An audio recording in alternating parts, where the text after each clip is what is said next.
तो नमस्कार दोस्तों, स्वागत है आपका वापस से एक धमाकेदार वीडियो में जिसका नेम है एमसीक्यूज ऑफ रियल नंबर्स।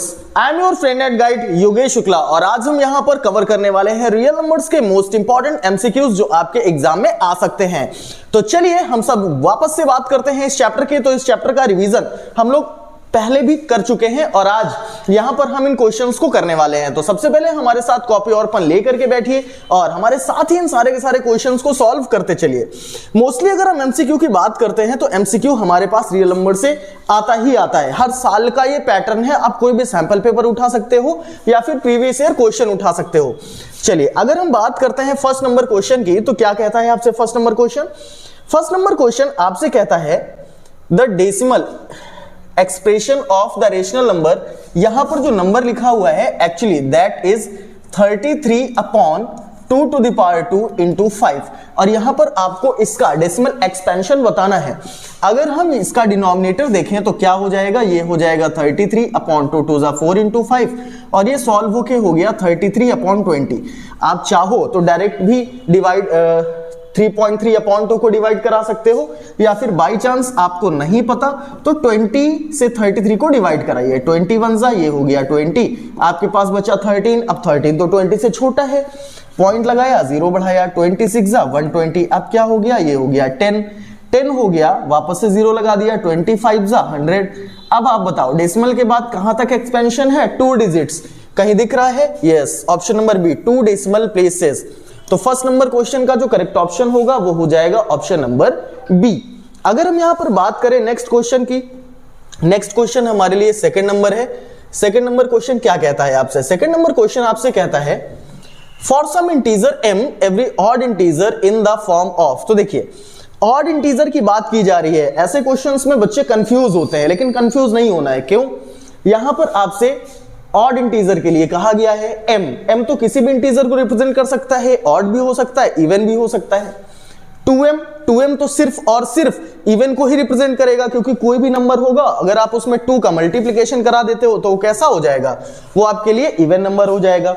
अगर आप m+1 की बात करते हो तो m+1 क्या होने वाला है? m कोई भी नंबर है, सपोज करिए m कोई इवन इंटीजर है, अगर आप उसमें 1 करोगे तो ऑड बनेगा। लेकिन अगर m ऑड इंटीजर होगा तो आप उसमें 1 ऐड करोगे तो वो इवन बन जाएगा, यानी ये भी करेक्ट नहीं है।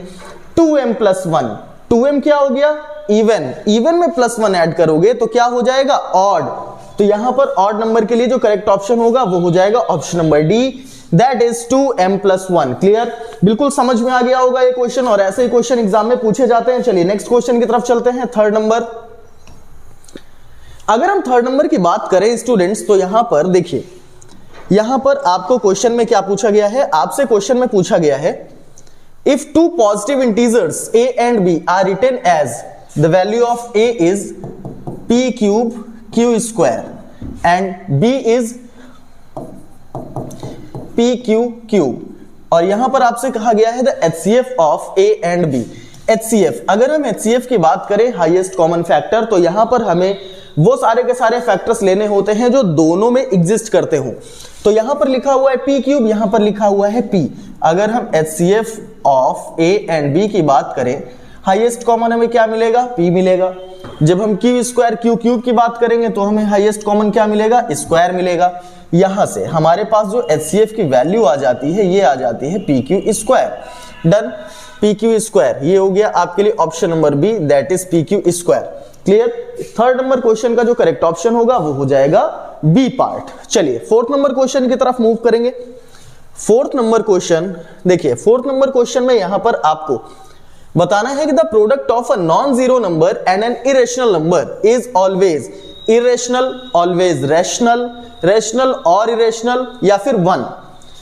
अब कोई भी नॉन इरेशनल नंबर है या नॉन जीरो नंबर है, कुछ भी हो सकता है, 1 हो सकता है, 2 हो सकता है, 5 हो सकता है, 10 हो सकता है, 100 हो सकता है, कोई भी इरेशनल नंबर है। अब इन सबके साथ कोई ना कोई इरेशनल नंबर प्लेस करके देखो। 1 के साथ √2 अगर प्लेस करेंगे, मल्टीप्लाई कराया, कितना आ गया? √2, दैट इज इरेशनल। 2 के साथ अगर √2 प्लेस करेंगे, मल्टीप्लाई कराएंगे, क्या आएगा? 2√2, दैट इज ऑल्सो इरेशनल। अगर हम 5 के साथ इरेशनल √2 प्लेस करेंगे, मल्टीप्लाई कराएंगे तो आएगा 5√2, that is also irrational. Same pattern पर अगर हम 10 या 100 के साथ कराते हैं तो भी हमें कैसा नंबर मिलेगा, इरेशनल नंबर मिलेगा। यानी रेशनल तो हमें बिल्कुल भी नहीं मिल रहा है, 1 नहीं मिल रहा, रेशनल नहीं मिल रहा, रेशनल नहीं मिल रहा है। रेशनल और इरेशनल ये हो सकता था, लेकिन always irrational is better than this option. So इस क्वेश्चन का जो करेक्ट ऑप्शन होगा वो हो जाएगा ऑप्शन नंबर ए। क्लियर, समझ आ गया? ठीक, चलो नेक्स्ट क्वेश्चन की तरफ चलते हैं। नेक्स्ट क्वेश्चन है हमारे पास क्वेश्चन नंबर 5, और क्या कहता है fifth number question. Fifth number question की अगर हम बात करें तो ये आपसे कहता है if the HCF of 65 and 117 is expressible in the form of 65m minus 117 then the value of m is। ठीक है, अच्छा क्वेश्चन है, ऐसा ही क्वेश्चन पूछा जाता है, तो चलो सॉल्व करते हैं। सबसे पहले तो आपके पास यहां पर नंबर है 65 एंड 117, ये हो गया 65। जब 65 एंड 117 का आप HCF फाइंड करोगे तो चलिए डिवीजन मेथड से फाइंड करिए। क्या होगा, 65 वंजा हो जाएगा 65, 7 माइनस 5 2 आ गया, 11 माइनस 6 5 आ गया, 52 से डिवाइड कराओगे 65 को, 52 वंजा 52, 5 माइनस 2 3, 6 माइनस 5 1। अब 13 से डिवाइड कराओगे 52 को, डिविजिबल है, 13 4 जा 52, कुछ भी रिमाइंडर नहीं बचा। जब कुछ भी नहीं बचा दैट मीन्स HCF कितना हो गया आपके लिए 13, HCF 13 हो गया। लेकिन अब इस HCF को कैसे रिप्रेजेंट किया गया है, ये रिप्रेजेंट किया गया है 65m minus 117 is equals to HCF that is 13। अब ये बन गई हमारे पास एक लीनियर छोटी सी, अब इसको सॉल्व करा दो तो ये हो गया 65m is equals to 13 plus 117, 65m is equals to 130। यहां से m की वैल्यू कितनी हो गई, ये हो गई 130 डिवाइडेड बाई 65। m से कैंसिलेट कराओगे 13 10 जा 13 5 जा, ये हो गया 10/5। The value of m is 2। यहां पर जो आपके लिए m की वैल्यू हो जाएगी वो हो जाएगी 2 and that is option number B. Clear, समझ आ गया क्वेश्चन? बिल्कुल समझ आ गया होगा, अच्छे से आ गया होगा। चलिए नेक्स्ट क्वेश्चन की तरफ चलते हैं। अगर हम नेक्स्ट क्वेश्चन की बात करते हैं तो नेक्स्ट क्वेश्चन है question number 6 and the question number 6 is the largest number which divides 70 and 125 leaving remainder 5 and 8 respectively is. अब यहां पर आपको 70 एंड 125 से वो लार्जेस्ट नंबर लाना है कि जिससे 5 एंड 8 क्या हो, रिमाइंडर भी बचे। तो यहां पर फर्स्ट नंबर आपके पास गिवन है 70, रिमाइंडर कितना होना है 5, तो अब आपके पास नंबर क्या आ गया 65। सेकेंड नंबर है आपके पास 125, और 125 से अगर हम देखें तो रिमाइंडर कितना जाना है 8 जाना है, क्या आ गया 117। ठीक, अब ये आ गया आपके पास 2 नंबर। कभी भी लार्जेस्ट की बात करेगा तो HCF फाइंड करते हैं, या लीस्ट या लोएस्ट की बात करेगा तो LCM फाइंड करते हैं। यहां लार्जेस्ट है दैट मींस HCF फाइंड होगा, किसका किसका, HCF ऑफ 65 एंड 117। ठीक है, चलिए फाइंड करते हैं। 65 ये हो गया 117, 1 time 65 7 minus 5 that is 2, 11 minus 6 5, ये तो वापस से वही डिजिट रिपीट हो रही है 50। ये हो गया आपके लिए 13 से 52 डिवाइड कराओगे 4 जा 52 दैट इज कंप्लीटली डिविजिबल। तो यहां से आपके लिए जो HCF आया है वो कितना आया है, वो आया है 13। देखिए कौन सा ऑप्शन है यहां पर, option number A. Option number A 13 is the correct option of this question. चलिए नेक्स्ट क्वेश्चन की तरफ मूव करेंगे। नेक्स्ट क्वेश्चन है आपके लिए क्वेश्चन नंबर 7। क्वेश्चन नंबर 7 क्या कहता है, क्वेश्चन नंबर 7 आपसे कहता है if two positive integers p and q can be expressed as p is equals to ab square, p is equals to ab square and q is equals to a cube b, q is equals to a cube b, then LCM of p and q। अब आपको find करना है LCM of p and q। देखिए जब HCF की बात की थी हमने तो वहां पर हमने लिया था हाईएस्ट कॉमन फैक्टर, और यहां पर अगर LCM की बात करेंगे तो लीस्ट कॉमन मल्टीपल्स, यानी जो भी इनमें मैक्सिमम पार का होगा उसे एक्सेप्ट करना है। a एंड a क्यूब में मैक्सिमम पार a क्यूब की है, b एंड b स्क्वायर में मैक्सिमम पार b स्क्वायर की है। LCM क्या हो गया a क्यूब b स्क्वायर, कहां मिल रहा है, ये मिल रहा है, देखिए a cube b square that is option number C. Option number C is the correct option of this question. चलिए नेक्स्ट क्वेश्चन की तरफ चलेंगे। नेक्स्ट क्वेश्चन की बात करेंगे दैट इज क्वेश्चन नंबर 8, और क्वेश्चन नंबर 8 में क्या कहा गया है आपसे, क्वेश्चन नंबर 8 में आपसे कहा गया है the value of the remainder r when a positive integer a is divided by 3। कोई भी नंबर है अगर आप उसे 3 से डिवाइड कराओगे तो रिमाइंडर क्या बचेगा। देखिए 3 से डिवाइड कराना है मतलब जैसे ही 3 का मल्टीपल आता चला जाएगा 3, 6, 9, 12, 15 वो सारे के सारे तो डिविजिबल होते जाएंगे। बचेगा क्या आपके लिए, हो सकता है रिमाइंडर बचे ना, दैट मींस 0 या फिर 1 या फिर 2। रिमाइंडर जो हमारा होगा वो लेस देन 3 होना चाहिए। 0, 1, 2 which option 0, 1, 2 that is option number C. Option number C is the correct option of question number 8। चलिए नेक्स्ट क्वेश्चन की तरफ मूव करेंगे। क्या कहता है हमसे नेक्स्ट क्वेश्चन। नेक्स्ट क्वेश्चन में आपको क्लियरली विजिबल हो पा रहा होगा, ये लिखा हुआ है आपके लिए 987 अपॉन 10,500। ये हो गया 987 अपॉन 10,500 और क्वेश्चन में आपसे पूछा गया है ये टर्मिनेटिंग डेसिमल एक्सपेंशन है, non terminating non repeating decimal expansion है, non terminating repeating decimal expansion है या फिर नन ऑफ दीज, इनमें से कोई भी ऑप्शन करेक्ट नहीं है। अगर आप इस वैल्यू को सिंप्लीफाई करोगे तो आपको मिलेगा 47 अपॉन 500। ठीक है, मिल गया 47 अपॉन 500 मिला। अब ये जो डिनोमिनेटर है इसका 500, जरा इसके फैक्टर्स फाइंड करिए।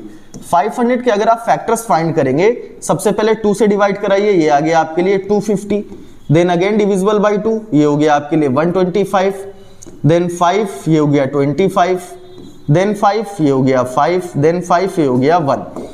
अगर आप देखें तो इसे क्या लिखा जा सकता है, इसे लिखा जा सकता है 47 upon 2 to the power 2 into 5 to the power 3।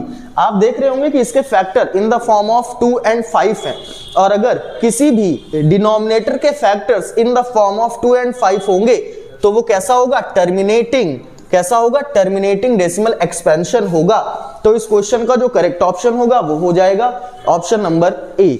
चलिए नेक्स्ट क्वेश्चन की बात करते हैं और नेक्स्ट क्वेश्चन है हमारे लिए क्वेश्चन नंबर 10। क्वेश्चन नंबर 10 आपसे कहता है a rational number in its decimal expansion is 327.7081. What would be the prime factors of q when the number is expressed in the form of p upon q? तो यहां पर आपके लिए जो number है वो नंबर है 327.7081। अगर आप इसे डेसिमल एक्सपेंशन से फ्रैक्शन में लाओगे तो क्या हो जाएगा, 327 पॉइंट हटा दीजिए और 4 डिजिट के पहले पॉइंट लगा हुआ है तो अपॉन में 1 2 3 4 आपने 40 यानी 10,000 प्लेस कर दिया। 10,000 आपने प्लेस कर दिया और अगर हम 10,000 के फैक्टर्स फाइंड करेंगे तो ये फैक्टर्स 2 and 5 के फॉर्मेट में आएंगे। तो यहां पर हमारे पास Q के प्राइम फैक्टर्स क्या आ गए, 2 and 5, that is option number D. तो इस क्वेश्चन का जो करेक्ट ऑप्शन होगा वो हो जाएगा option number D of question number 10। Next question की तरफ अगर हम चलते हैं, नेक्स्ट क्वेश्चन आपसे क्या कहता है। नेक्स्ट क्वेश्चन आपसे कहता है the least number that is divisible by all the numbers from 1 to 10 both inclusive, मतलब 1 भी लेना है 10 भी लेना है। द लीस्ट नंबर, लीस्ट बोला गया दैट मींस आपको क्या करना होगा, एलसीएम फाइंड करना होगा। किसका, the numbers between 1 to 10, the numbers between 1 to 10। Clear. चलिए अगर हम बात करें तो ये 1 हो गया, 2 हो गया, 3 हो गया, 4 हो गया, 5 6 7 8 9 एंड 10, 1 and 10 को भी इंक्लूड कर लिया। चलिए इनका एलसीएम फाइंड करते हैं। सबसे पहले 2 से डिवाइड कराते हैं, 1 1 3 2 2 जा 4 5 2 3 जा 6 7 2 4 जा 8 9 2 5 जा 10। अभी भी ऐसे नंबर यहां पर हैं जो 2 से डिविजिबल हो सकते हैं, फिर से 2 से करा दीजिए। ये हो गया 1 1 3 1 5 3 7 2 9 5, अभी भी 2 एग्जिस्ट कर रहा है, 2 से करा दीजिए। ये हो गया आपके लिए 1 1 3 1 5 3 7 1 9 5। अब आपको 3 से डिविजिबल नंबर्स भी यहां पर दिखाई दे रहे हैं, 3 से कराइए। ये हो गया 1 1 1, ये 5 बचा, ये 7 बचा, ये हो गया 3 and 5। अभी वापस से आपको 3 मिल गया, 3 से डिविजिबल है 1 4 टाइम्स, देन 5 7 देन 5। अब यहां पर आपको सिर्फ और सिर्फ 2 नंबर्स दिखाई दे रहे हैं, 5 एंड 7। तो पहले 5 से कराइए। 5 से कराने में आपको सारे के सारे नंबर्स 1 मिल गए एक्सेप्ट 7। 7 से करा दीजिए और सारे नंबर्स क्या आ गए, 1 आ गए। अब अगर इसके एलसीएम की बात करें तो 2 2 जा क्या हो गया 4, 4 2 जा हो गया 8, 8 3 जा हो गया 24, ठीक है। मल्टीप्लाइड बाई 5 3 जा 15, मल्टीप्लाइड बाई 7, ठीक। 15 4 जा 60, कैरी आया 6, 15 2 जा 36, 36 मल्टीप्लाइड बाई 7, 7 0 0, 7 6 जा 42, कैरी हो गया 4, 7 3 जा 21 4 25।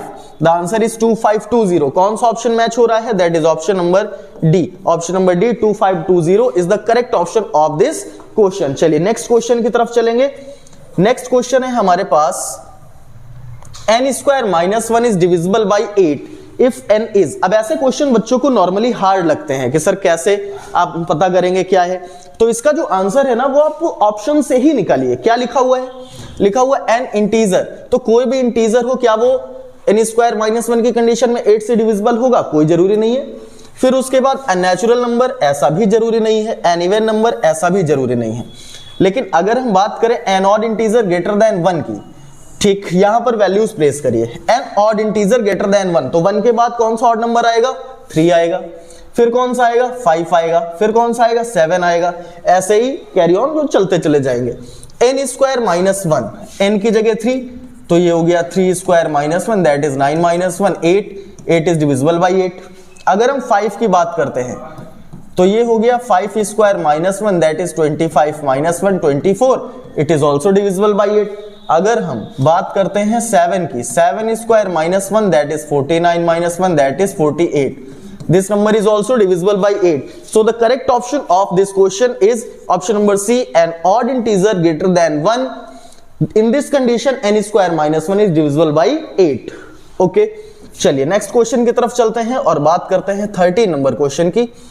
13 नंबर क्वेश्चन क्या कहता है आपसे, 13 नंबर क्वेश्चन कहता है if n is a rational number then 52n minus 22n is divisible। ये लिखा हुआ है आपके लिए 5 to the power 2n minus 2 to the power 2n is divisible by। ये इस क्वेश्चन में मोस्ट इंपॉर्टेंट लगा लीजिए, ऐसे क्वेश्चन एग्जाम में लगभग हर साल पूछते हैं किसी ना किसी सेट में, ठीक है। अब अगर हम बात करें कि ये किससे डिविजिबल होगा, तो यहां पर फॉर्मूला नोट कर लीजिए। अगर कहीं पर a to the power 2n minus b to the power 2n के लिए पूछा गया है कि वो किससे डिविजिबल होगा, तो उस कंडीशन में the correct option is a plus b and a minus b. यहां पर हमारे पास a की जगह 5 है, b की जगह 2 है, वैल्यूज प्लेस कर दीजिए। ये हो गया 5 प्लस 2, ये हो गया 5 minus 2, that is 7 and that is 3। 7, 3 are 2 numbers जिससे ये 5 to the power 2n minus 2 to the power 2n divisible होंगे। तो 5 7 and 3, option number C, both 3 and 7, option number C is the correct option of this question. चलिए next question की तरफ move करेंगे। Next question क्या कहता है आपसे, नेक्स्ट क्वेश्चन आपसे कहता है द एचसीएफ ऑफ 441 567 एंड 693। देखिए एचसीएफ लेना आप अभी तक बिल्कुल सीख गए होंगे क्योंकि आप लास्ट मोमेंट पर है अपने क्लास 10th के। और अगर आपको ये वीडियो अच्छी लग रही है तो हमारी इस वीडियो को सब्सक्राइब कीजिए, अपने फ्रेंड्स के साथ शेयर कीजिए, लाइक करना बिल्कुल भी मत भूलिएगा और हमारे लिए आप एक कमेंट जरूर ड्रॉप करिएगा कि आपको ये वीडियो कैसी लगी। आपका फीडबैक हमारे लिए इंपॉर्टेंट है। चलिए यहां पर अगर हम देखें 441 567 एंड 693, जो लीस्ट नंबर होगा उससे हम सेकेंडरी नंबर को क्या करेंगे, डिवाइड कराएंगे। 441 वन टाइम डिवाइड होगा, ये हो गया 441 7 माइनस 1 6, 6 माइनस 4 2, 5 माइनस 4 1, 126 से हम 441 को डिवाइड कराएंगे। 12 3 जा 36, 12 4 जा 48, 3 टाइम्स आएगा। ये हो गया 3 6 जा 18, 3 2 जा 6 1 7, 3 1 जा 3, ये हो गया आपके लिए 11 माइनस 8 3, ये हो गया 13 माइनस 7 6, यहां से कुछ नहीं बचा। 63 से आप 126 को डिवाइड कराओगे, 2 टाइम्स डिवाइड होगा और यहां से 63 एलसीएम आ गया। अगर केवल और केवल ये 2 नंबर्स हैं, लेकिन 693 की भी डिविजिबिलिटी चेक करनी है। चलिए 63 693, ये हो गया 63 1 जा 63, यहां से बच गया 63, बिल्कुल 11 टाइम्स में 63 डिविजिबल है। तो यहां से आपके लिए जो फाइनल आंसर आया एचसीएफ का, दैट इज 63। चलिए कौन सा ऑप्शन मैच कर रहा है, that is option number D. Option number D is the correct option of this question. चलिए नेक्स्ट क्वेश्चन की बात करते हैं। नेक्स्ट क्वेश्चन में आपसे कहा गया है on a morning walk 3 persons step off together and their steps measure 40 centimeter, 42 centimeter and 45 centimeter respectively. What is the minimum distance each should walk so that each can cover the same distance in complete steps? अब यहां पर सभी के जो steps हैं उनका distance अलग अलग है, उनकी length अलग अलग है। तो अगर एक रेशियो लेना है आपको कि इन्होंने 6 बार अपने स्टेप्स कंप्लीट करे और इतनी डिस्टेंस की इन्होंने 4 टाइम्स, तो इस कंडीशन में आपको क्या फाइंड करना होता है? आपको फाइंड करना होता है एलसीएम। ठीक, यहां पर आपको फाइंड करना होगा एलसीएम किसका किसका? 40, 42 एंड 45 का। 40, 42 एंड 45 का एलसीएम फाइंड करना होगा आपको। अगर आप यहां 2 से डिवाइड कराओगे, ये हो गया 20, ये हो गया 21, ये हो गया 45। Again divided by 2, 10, 21 and 45. Again divided by 2, 5, 21 and 45. 3, 5, 7 and 15. Again 3, 5, 7 and 5. Then divided by 5, 1, 7, 1. Divided by 7, 1, 1, 1. अगर हम यहां पर कैलकुलेट कराएं, 2 2 जा 4, 4 2 जा 8, 8 3 जा 24, 24 3 जा 72, multiplied by 5 multiplied by 7, 5 2 जा 10, 5 7 जा 35, 136 into 7, 7 0 0 हो गया, 7 6 जा 42, कैरी 4, 7 3 जा 21, 4 25। The answer is 2520। कौन सा ऑप्शन मैच कर रहा है? That is option number A. Option number A is the correct option of this question. तो यहां पर आपके लिए कुछ इंपॉर्टेंट क्वेश्चन थे रियल नंबर्स के, और यहां पर हमने उन इंपॉर्टेंट क्वेश्चंस में भी कुछ क्वेश्चंस को इंपॉर्टेंट मार्क किया है। तो ये सारे के सारे क्वेश्चन आपको बहुत अच्छे से क्लियर हो गए होंगे। हम सारे के सारे चैप्टर्स के आपको एमसीक्यूज अभी कवर कराने वाले हैं। तो मिलते हैं अपनी नेक्स्ट वीडियो में।